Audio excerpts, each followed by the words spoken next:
지금 당장 매매에 임하셔야 된다. 하반기 역전세의 매물은 우리가 생각한 만큼 많이 나오지 않을 거다. 더 이상 전세 가격이 이 금액에서 떨어지기는 어렵죠. 부동산 고민 문자로 자세하게 보내주시면 추첨을 통해서 여러분들에게 월수금 정확한 해답으로 찾아뵙도록 하겠습니다.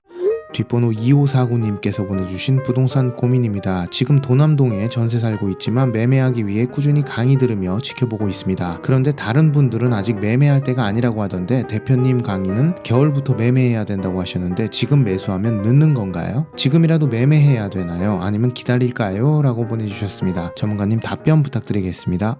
네, 일단 답변부터 드리도록 하겠습니다. 저는 지금 매매 계획이 있다라고 한다면 반드시 지금 당장 매매에 임하셔야 한다라고 말씀을 드리고 싶습니다. 자, 매매 가격이 앞으로 반등할 소지가 매우 높기 때문에 그렇습니다. 자, 매매 가격 반등에 여러 요인들이 있지만 우선 전세 가격이 회복돼야지만 매매 가격도 회복될 수 있다라는 전제를 깔고 우리가 접근을 해야 되겠죠. 자, 그렇다면 이제 앞으로 전세 가격의 추이가 어떻게 변화될 건지 추세상 우리가 어느 정도 예측을 해봐야 답안을 찾아볼 수 있게 될 겁니다. 자, 그 답안은 결국 전세 가격이 상승될 소지가 매우 높기 때문에 매매 가격이 반등할 소지가 높아 지금 당장 매매에 임하셔야 된다라는 게 저의 답변이 될 수 있을 겁니다. 자, 왜 그런지 뒤에 판소를 통해 다시 한번 알려드리도록 하겠습니다. 자, 매매 가격이 상승이 되려면 전세 가격이 회복돼야지만 상승될 수 있는 그런 발판이 만들어질 겁니다.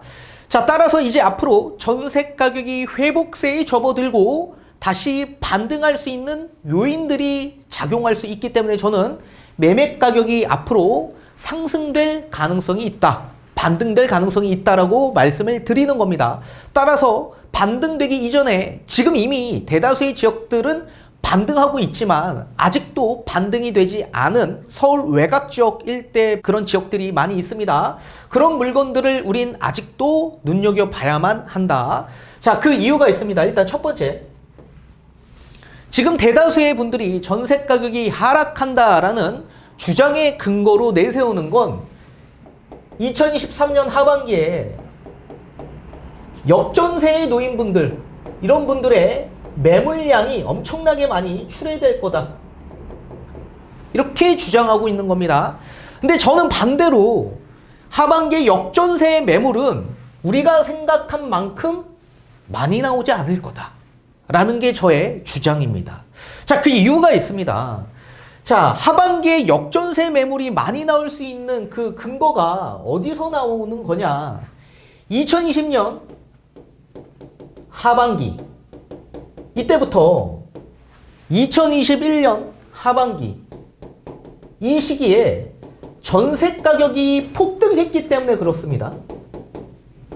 자, 2020년 7월 30일부터 임대차 입법이 시작이 되었습니다.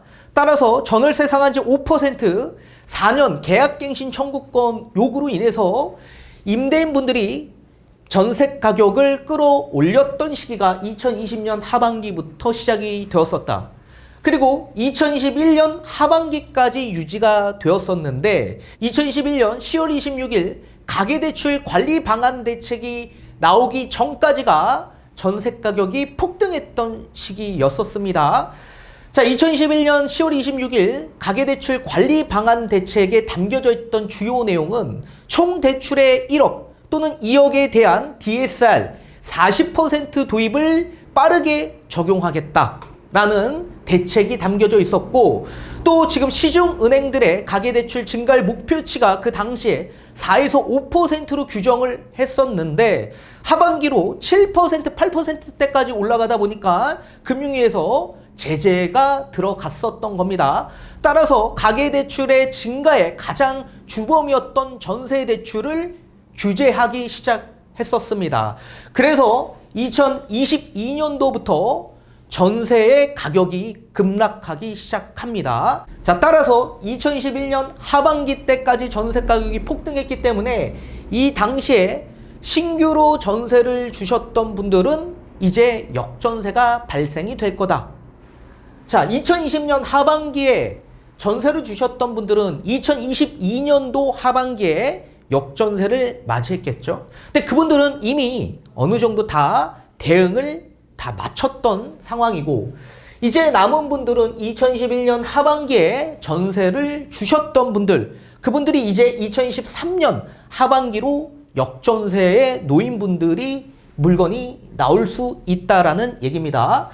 자, 그런데 2021년 요 하반기를 보게 되면 서울 아파트 기준에서 매매의 거래량을 보게 되면 엄청나게 급감했습니다. 자, 2021년 상반기만 하더라도 서울 아파트 매매 거래량이 약 4천에서 5천 건 정도가 나왔었습니다. 5천 건. 자, 그런데 요 매매 거래량이 하반기로 접어들면서 1,000건 정도밖에 나오지 않았더라. 약 마이너스 80%가 급감하게 된 겁니다. 자, 이렇게 급감했던 가장 큰 이유는 앞전에 제가 말씀드린 대로 2021년 10월 26일 가계대출 관리방안 대책이 나오고 난 이후부터 엄청난 급감이 나오게 되었죠. 그리고 우리나라는 3월부터 금리 인상이 시작이 되면서 더더욱더 거래량은 급감하면서 500건까지 급감하기 시작합니다. 자, 따라서 2021년 하반기에는 매매 거래량이 급감했던 시기였기 때문에 투자 수요가 들어가서 전세를 주는 수요가 예년 수준보다 훨씬 더 적었던 시기였다. 그리고 2021년 하반기를 잘 기억해 보시면 거래량이 거의 없었던 시기였습니다. 자, 몇 건의, 단 한두 건의 거래로 신고가가 나왔던 시기였었고, 그 당시에는 전세가율이 너무 낮아서 투자 수요가 들어갔던 시장이 아닌 실수요 시장으로 전환됐던 시장이었기 때문에 투자 수요가 들어가서 전세를 주셨던 분들은 미비했다. 따라서 하반기에 나오는 역전세의 매물량은 우리가 걱정해야 될 그런 매물량이 아니다. 그게 첫 번째 저의 주장입니다. 그리고 두 번째, 전세 퇴거 자금 대출이 마련이 되었다. 자, 그동안 다주택자의 전세 퇴거 자금 대출이 나오지 않았었죠. 자, 그런데 이제 다주택자도 대출이 나옵니다. 몇 %대까지 나옵니까? LTV 60%대까지 나온다. 60%. 자, 이제 규제 지역 내에서도 30%까지는 대출이 나오죠. 그리고 DSR에 적용이 되기 때문에 기존에 대출이 있었던 분들은 전세 퇴거자금 대출이 나오지 않을 가능성이 매우 높을 겁니다. 자, 그렇지만 DSR에 적용되지 않는 그런 대출 상품도 있습니다. 여러분들이 지금 모르고 있는 대출 상품도 있기 때문에 그런 대출 상품을 받고 진행하는 다주택자분들이 지금 현재 굉장히 많더라. 따라서 전세 퇴거자금 대출이 나오기 때문에 역전세에 놓인 분들의 퇴로가 마련이 되고 있는 상황이죠. 그렇기 때문에 역전세의 매물 출회 현상은 많이 나오지 않을 거다. 그리고 세 번째, 전세 가격도 큰 폭으로 하락했다. 우리가 생각한 금액보다 훨씬 더 큰 폭으로 하락했습니다. 매매 가격 하락폭보다 훨씬 더 크게 하락했죠. 많게는 전고점 대비 30에서 50%대까지 하락한 지역들도 많이 있을 겁니다. 이렇게 전세 가격이 하락했던 가장 큰 이유는 기준금리가 급격하게 인상이 되었기 때문에 그렇습니다.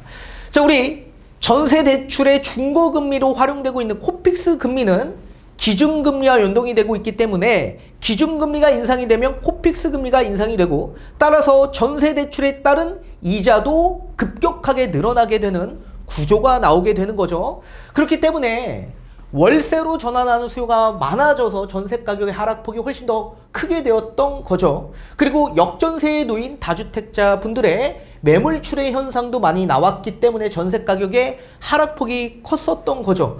자, 그런데 2020년 하반기에 그리고 2021년 상반기에 놓였던 역전세 분들은 이미 다 어느 정도 대응을 마쳤던 분들이고, 이제 마지막 전세 가격이 폭등했던 2021년 하반기에 있는 물건만 남아져 있는 상태이지만 이런 분들도 마찬가지 매매 거래량이 그 당시에 거의 급감했기 때문에 네, 많이 나오지 않을 뿐더러 전세 퇴거자금 대출이 마련됐기 때문에 역전세에 어느 정도 대응을 할 여지가 남아있다. 그리고 전세 가격이 지금 많이 하락되어 있기 때문에 수요층들이 전세 시장으로 많이 유입되고 있는 상황입니다. 자, 그리고 네 번째, 따라서 전세 대출의 금리가 떨어져서 전세 대출을 받고자 하는 수요가 예년보다 훨씬 더 많아졌다. 자, 이 전세 대출의 부담이 줄어든 이유는 시장 금리가 하락했기 때문에 그렇다. 자, 시장 금리인 채권 금리가 하락했죠. 자, 우리나라 지금 한국은행의 기준금리가 3차례 연속 금리 동결이 나왔습니다. 이제 앞으로 멀지 않은 시기에 금리가 하락할 거다. 그리고 기준금리가 인하될 거다라는 전망치가 계속적으로 높아지고 있는 상황이기 때문에 시장에서는 미리 선행해서 움직인다라고 말씀을 드렸었죠. 그래서 채권금리는 미리 하락되어 있고 채권금리 하락으로 예적금 금리가 하락했기 때문에 투자 수요층들이 지금 채권 시장으로 많이 넘어가고 있는 상황입니다. 따라서 채권 가격이 계속적으로 높아지고 있는 상황이기 때문에 이 자산 시장의 선행은 채권 시장에서부터 나온다. 그리고 채권 시장이 움직이니까 지금 주식 시장도 움직이기 시작하고 있죠. 그리고 이제 앞으로 부동산 시장까지 넘어올 거다. 그렇게 보면 좋을 것 같습니다. 따라서 지금 전세 대출이 시장금리 하락으로 인해서 코픽스 금리가 떨어졌기 때문에 3%대 수준까지 떨어져 있는 상황입니다. 기존에 6%대까지 올라갔던 전세 대출 금리가 3%대까지 내려오다 보니까 수요층 입장에선 굉장히 매력이 있어 보이는 거죠. 또 다섯 번째, 전세가율을 보게 되면 전세가율이 너무나도 낮게 형성되어 있다. 따라서 임차 수요층이 바라봤을 때 전세가율은 서울 같은 경우에는 거의 매매가 대비 전세의 비율이 50% 수준으로 떨어져 있는 상황입니다. 매매 가격이 10억이라고 가정했을 경우에 전세 가격이 5억 정도 된다라는 얘기겠죠. 자, 이렇게 전세가율이 낮다 보니까 너무나도 안정성이 담보되어 있는 겁니다. 더 이상 전세 가격이 이 금액에서 떨어지기는 어렵죠. 전세가율의 바닥 수준이 거의 50% 수준이기 때문에 그렇습니다. 그리고 지금 전세가율이 너무 낮기 때문에 역전세에 놓일 가능성이 거의 없다라고 보셔야 되기 때문에 안정성이 담보되어 있다. 그리고 여섯 번째, 지금 다세대 또는 다가구 주택에 전세 사기가 엄청나게 지금 많이 나오고 있는 상황입니다. 자, 여기에 전세 수요층들이 어디로 유입될 수 있냐라고 한다면 아파트 시장으로 재유입될 가능성이 매우 높다. 자, 지금 아파트 전세 가격이 예년 수준보다 훨씬 더 큰 폭으로 하락했습니다. 자, 전세 가격도 하락했고 전세 대출에 대한 부담도 엄청나게 낮아졌습니다. 금리가 떨어졌기 때문에. 그리고 전세가율이 너무나도 낮아서 안정성이 담보되어 있죠. 그런데 이 시장에 지금 다세대 다가구 시장의 전세 사기가 워낙 아직도 지금 매스컴에서 너무나도 많이 다루다 보니 결국엔 선택지가 정해져 있는 겁니다. 다세대 주택으로 들어가고자 하는 수요층들은 월세로 들어갈 수밖에 없을 거고, 또는 다른 시장으로 보게 된다라고 한다면 주택시장은 결국엔 아파트 시장밖에 없기 때문에 아파트 전세 아니면 월세 시장으로 다시 유입될 수밖에 없을 거다. 그런데 지금 전월세 전환율이 5%를 아니죠. 6%가 넘어가는 이런 과정 속에 있기 때문에 지금 전세 대출 금리는 3% 수준이기 때문에 월세보다 전세로 가는 게 훨씬 더 유리한 측면이 있을 수밖에 없죠. 따라서 다세대 월세를 가는 것보다 또는 아파트 월세로 들어가는 것보다 아파트 전세 시장으로 들어가는 게 훨씬 더 유리할 수 있기 때문에 다세대 다가구의 전세 수요층들이 아파트 시장으로 유입되어 전세 수요가 더 많이 증가될 가능성이 높아 보인다. 자, 이게 지금 지표에도 나타나져 있는 상황입니다. 자, 전세 매물 양을 보게 되면 이 매물에 대한 증감폭을 보게 되면요, 엄청나게 지금 낮아지고 있는 상황입니다. 자, 지금 서울 아파트 같은 경우에는 2022년 12월 달이 전세 매물이 가장 많이 나왔던 시기였었습니다. 자, 아실 통계 자료에 따라 서울 아파트 전세 매물량은 거의 5만 6천 건, 요 5만 6천 채 정도가 나왔었습니다. 근데 이게 지금 현재 5월 2일 기준에서 바라봤을 때 약 3만 9천 채로 엄청나게 급감했다. 이렇게 급감한 이유가 뭡니까? 결국 전세 가격은 떨어졌고 전세 대출이 실행되고 있고 금리 너무나도 낮고, 그죠? 전세가율이 낮으니까 안정성이 담보되고 있고, 따라서 지금 전세 매물량은 계속적으로 줄어들고 있다라는 얘기입니다. 그리고 8번째, 결국 이런 것들이 전세 가격 지표에 다 집계가 되고 있는 상황입니다.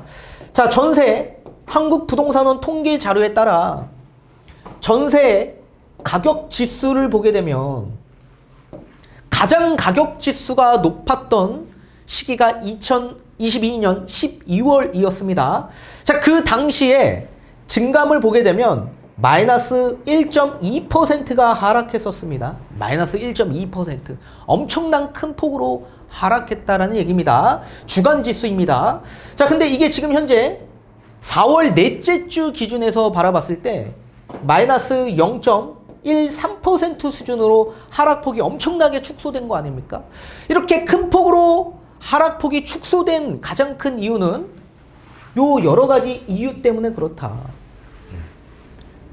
이제 앞으로 결국 수요는 증가될 수밖에 없을 거고, 매물은 어떻게 됩니까? 매물량은 줄어들 수 있는 상황이기 때문에 가격은 올라가는 구조가 나올 수밖에 없다. 전세 가격이 회복이 되면 매매 가격을 회복시킬 수밖에 없는 구조가 나올 겁니다. 따라서 시간이 가면 갈수록 우리 구독자님한테는 굉장히 어려운 시기로 접어들 수 있기 때문에 지금 그나마 급매물이 나올 수 있는 그런 지역 일대를 잘 선점한다면 후회하지 않는 선택이 되실 거라 보고 있습니다. 다시 한번 대면 상담 받으셔서 물건 추천 그리고 계획과 전략을 잘 세우시길 바라겠습니다.